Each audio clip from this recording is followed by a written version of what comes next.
Salut à toutes et à tous, bienvenue dans cette nouvelle série de vidéos. Dans cette vidéo, je vais vous présenter bien sûr l'application de la gestion de présence, et précisément la version avancée de la précédente application que j'avais postée sur notre chaîne. Vous allez voir que dans cette application, il y a plus de fonctionnalités qui ne se trouvent pas dans la première application. Alors, restez attentifs, vous allez aimer qu'est-ce que je dis? Vous allez aimer les nouvelles fonctionnalités ajoutées ou voir même les designs de cette nouvelle application. Vous allez vraiment aimer et vous allez adorer. Surtout, n'hésitez pas à vous abonner à notre chaîne pour ne rien manquer comme nouvelles notifications. Voilà. Je vais devoir me connecter à notre application. Ici, je mets les mots de passe, je mets mes identifiants. Ici, je mets les mots de passe. Voilà. Et je vais cliquer ici pour me connecter. Si je n'ai pas un compte, je peux toutefois cliquer ici pour créer le compte. Mais comme j'ai déjà un compte, je vais directement me connecter. Voilà. Ici, je mets ici mes identifiants pour créer les comptes, bien sûr. Je mets 1705, voilà. Et puis je vais cliquer là sur connexion. On me dit bienvenue à toi Berthmaz. Voilà, je dis OK. Et je vais être dirigé vers la page d'accueil. Voilà. Je suis ici sur la page d'accueil de notre application. Ici, c'est vraiment, c'est un peu très intéressant par rapport à la première application.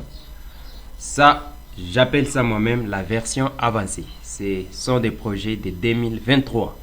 Et la précédente application, c'était un projet, je crois, de 2022. Et il y a eu quelques modifications. Plus le temps avance, plus l'expérience change et plus on ajoute aussi d'autres choses. Voilà. Alors, sans plus tarder, je vais cliquer là-bas sur gestion du personnel. Vous comprenez, ça prend un peu plus de temps par rapport à la machine que j'utilise. Mais dans ma machine fixe, ça marche 5 sur 5. Et avec succès, voilà. Ici, je suis sur l'interface d'accueil, bien sûr, et précisément l'interface de la gestion du personnel. C'est-à-dire, à partir d'ici, je vais enregistrer la personne. Vous enregistrez la personne du début jusqu'à la fin. Et vous générez même sa carte de présence. Donc, ici, j'ai déjà presque toutes ces cartes ici. Mais je vais quand même enregistrer une nouvelle personne pour voir ce que ça va donner. Je vais essayer d'enregistrer une toute nouvelle personne. J'enregistre qui par exemple? J'enregistre ma petite Marceline. J'écris Poso, voilà. Posonzeba. Marceline. Marcia, sexe féminin. Et ici, contact, je mets, voilà, quelque chose comme ça. Voilà. Adresse, je mets Lubumbashi. Entreprise INPP, service informatique, département de la programmation. Je mets, elle occupe que, bon, je mets, pourquoi pas directeur général, et je vais mettre son niveau d'études, je mets par exemple G3, et date d'engagement, vous voyez ici, je peux sélectionner la date, puis voilà, je change seulement l'année, je mets 2014 par exemple, puis j'ai fini, je peux cliquer maintenant sur sauvegarder, et puis voilà. On me dit l'agent enregistré avec succès. Si vous voyez ici parmi la liste des agents, vous voyez Marceline Poso est là. Alors, comme j'ai enregistré la toute nouvelle personne, je vais passer maintenant à la deuxième partie ou au deuxième module, c'est carte de présence. Je vais cliquer ici sur carte de présence. Voilà. Et ici, on m'affiche toujours les mêmes noms. Il y a poste là-bas. Je sélectionne la personne, Puis je vais cliquer sur générer la carte. Vous voyez ici par défaut il n'y a pas de carte, on ne me dit pas de code QR disponible. Et dès que je vais cliquer ici, on va me générer un code QR. Je vais cliquer sur générer. Puis voilà, il y a un code qui vient d'être généré là-bas. Je vais cliquer encore là-bas, on me dit code généré. Vous voyez que ma machine n'a pas une forte résolution. Pour afficher d'autres fonctionnalités, la machine est dans l'obligation de réduire l'interface pour pouvoir faire autre chose. Mais dans vos machines, j'espère bien que ça va passer sans problème. Alors, pour agrandir encore l'image de ma machine, ou l'interface de ma machine, bien sûr, je vais tout simplement cliquer sur le bouton retour et j'essaierai, voilà, j'ai essayé d'agrandir l'image. Alors, qu'est-ce que je vais faire à ce niveau? Vu que la carte a été générée, je rentre encore sur les modules carte de présence. Maintenant, je ne vais pas cliquer sur générer, je vais tout simplement cliquer sur le bouton ouvrir. Ici, on va me diriger vers les dossiers où on garde des cartes générées. Je clique là-bas sur ouvrir et je suis envoyé ici. Puis voilà, par défaut, vous voyez, il y a une carte qui vient d'être générée pour Marceline.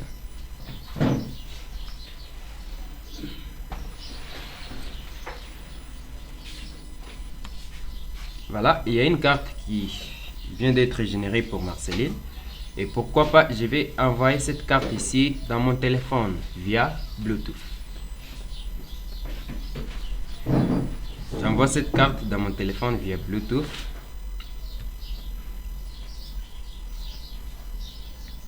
D'accord, je sélectionne mon téléphone là-bas. Puis j'envoie ici la carte dans mon téléphone. Voilà, j'ai accepté la carte déjà, elle est envoyée dans mon téléphone. D'accord. Maintenant, je peux fermer ce dossier. Non. Voilà, comme j'ai maintenant la carte dans mon téléphone, je vais passer maintenant au deuxième module, c'est scanner la carte. Vous voyez qu'avec la précédente application, c'était pas comme ça. Mais avec ça, on a essayé un peu de tout organiser. Au lieu que la caméra soit lancée en désordre, mais maintenant avec ça, la caméra se lance directement dans un frame. Donc je vais cliquer maintenant ici sur scanner. Sachant que quand on scanne, on marque directement la présence. Maintenant pour notre application, la présence se marque comment? On marque la présence, l'heure d'arrivée et l'heure du départ. Donc l'heure d'arrivée est marquée et l'heure du départ aussi est marquée. Voilà. Comme c'est là-bas, qu'est-ce que je vais faire? Je vais tout simplement faire passer ma carte devant la caméra. Permettez que je mette un peu mes lunettes parce que là je sens déjà que ça va. Je vais mettre un peu mes lunettes parce que je sens déjà que voilà, comme ça c'est beau. Alors je vais essayer de chercher ma carte sur mon téléphone. Voilà, je crois. Aujourd'hui c'est le 22, voilà. 22. J'ai là ma carte. Maintenant je vais, voilà. Donc vous voyez que quand je fais comme ça, on scanne directement la carte. Et comme on a scanné la carte, on marque l'heure d'arrivée. Ok? Quand je scanne la carte, on marque l'heure d'arrivée. Et quand j'essaye encore de rescanner ma carte, on me dit de patienter. Parce que l'idée d'abord avec ces programmes, c'est quoi? L'idée c'est que la personne qui vient de marquer la présence, qu'est-ce que je dis? L'idée d'abord avec ces projets, c'est de limiter les possibilités qu'on puisse commencer à tricher dans le processus des pointages de présence. Avec nos systèmes traditionnels, nous avons constaté qu'il y a des gens qui viennent pour marquer la présence, ils peuvent marquer la présence deux fois directement. Non. Alors avec notre système, quand la personne vient, qui marque la présence, et que seulement dans ces minutes-là qu'il essaie un peu de marquer encore la présence, le système va refuser. Il ne peut marquer la présence que s'il veut rentrer. Et là, on a défini même l'heure pour marquer les départs. Et quand tu scannes la présence les matins, ça ne signifie pas qu'on t'a considéré dans le système comme présent. Non. Pour être considéré dans le système comme présent, il faut quoi? Il faut que tu marques l'heure d'arrivée et tu patientes, tu marques aussi l'heure de départ et après le système te considère comme présent. Si tu viens seulement, tu marques l'heure d'arrivée et que tu ne marques pas l'heure de départ, tu verras que le système va te considérer comme absent. C'est ça d'abord les fonctionnalités qu'on a eu à ajouter sur cette application. Et dans la précédente application, vous allez voir, on n'a pas eu à donner la possibilité de calculer les nombres d'absences, les nombres de tout ça, non. Mais avec cette application, cette nouvelle application, bien sûr, il y a la possibilité de calculer les nombres d'absences, les nombres de jours ouvrables et les nombres de présences. Et c'est d'ailleurs ça l'important dans ces processus. Alors, mais avec ce système, on a essayé un peu de patienter. Alors, patientons jusqu'à ce que l'heure que j'ai définie comme l'heure du départ arrive, qu'on puisse passer à autre chose pour marquer l'heure de départ.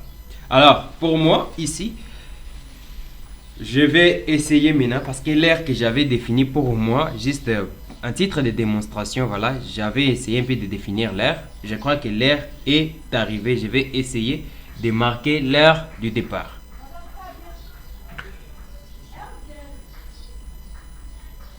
Patientons, l'heure n'est pas encore arrivée parce que j'avais défini plus ou moins 5 minutes. Alors, on patiente, mais en attendant, je vous explique d'autres modules en attendant que les minutes que j'avais définies passent. Alors, ici de l'autre côté, je vous présente, si on vient ici de l'autre côté, rentrons ici pour voir les matricules de Marceline, c'est 7334. Les matricules de Marceline, c'est 7334. Alors, si on vient de l'autre côté, vous allez voir que pour Marceline, 7334,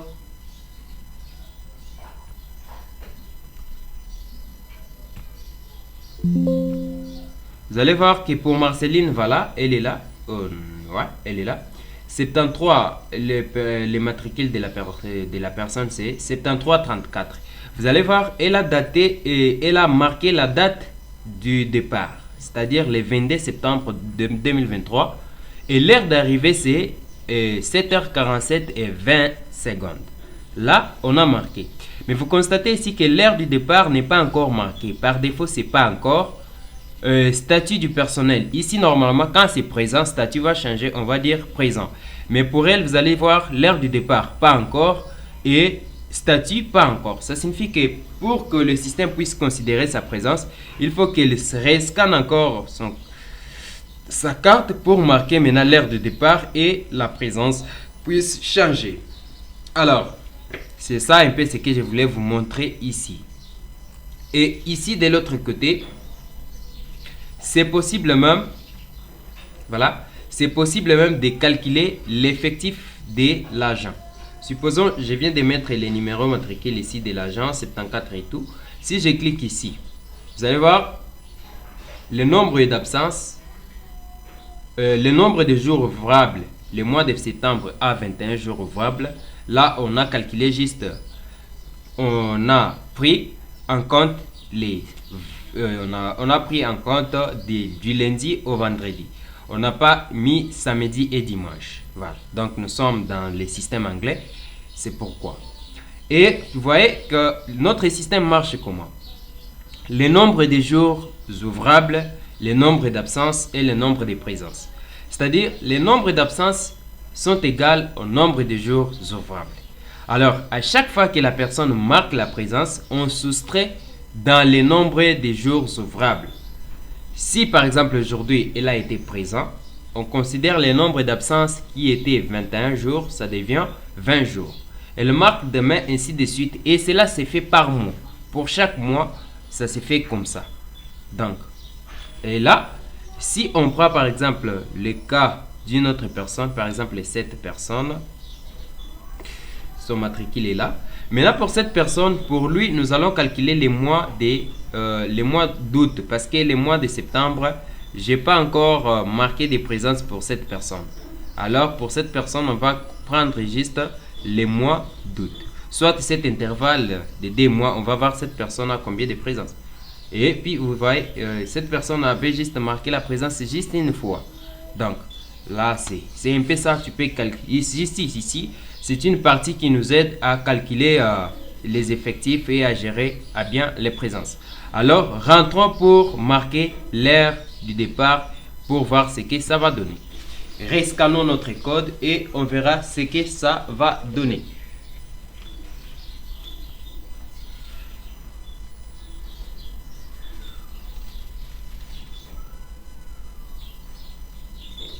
Alors, rescannons notre code. Vous voyez que nous venons de rescanner notre code. Ouais, permettez. Qu'est-ce que je ferai maintenant? Je rescanne toujours le même code de Marcia. Voilà. Et là, on me renvoie les messages. Ok, c'est bon. D'accord, j'ai dit ok.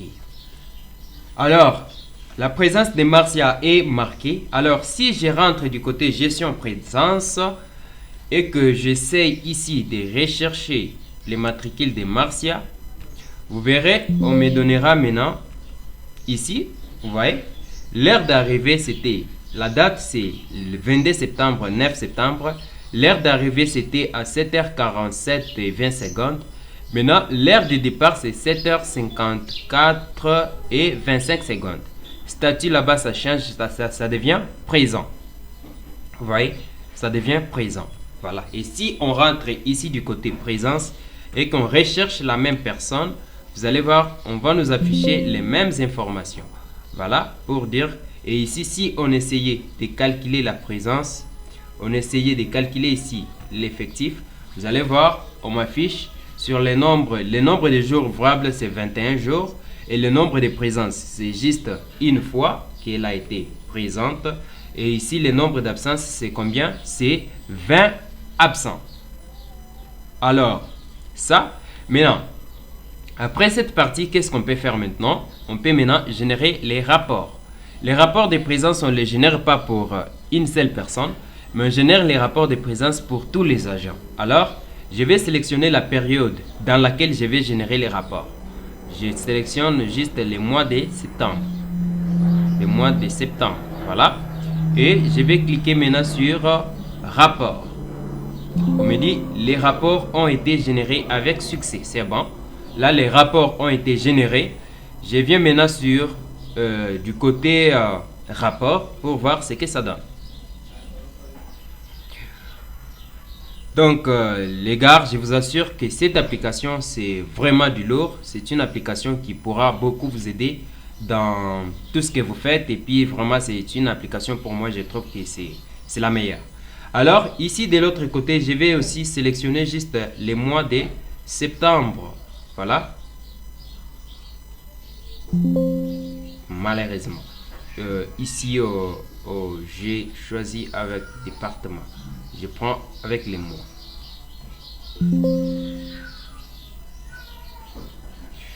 J'ai dit je génère seulement avec les mois de septembre. Voilà. Ici, j'ai pris seulement en considération. Ici, j'ai généré les rapports avec les mois de septembre.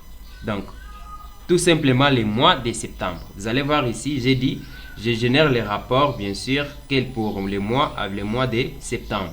Et j'ai cliqué sur rechercher. On m'a affiché 10 enregistrements du mois de septembre. Et après, avec ça, je peux maintenant cliquer sur imprimer les rapports. Et ici, les rapports seront imprimés et en même temps enregistrés sous format PDF. Je vais essayer d'ouvrir les rapports pour voir.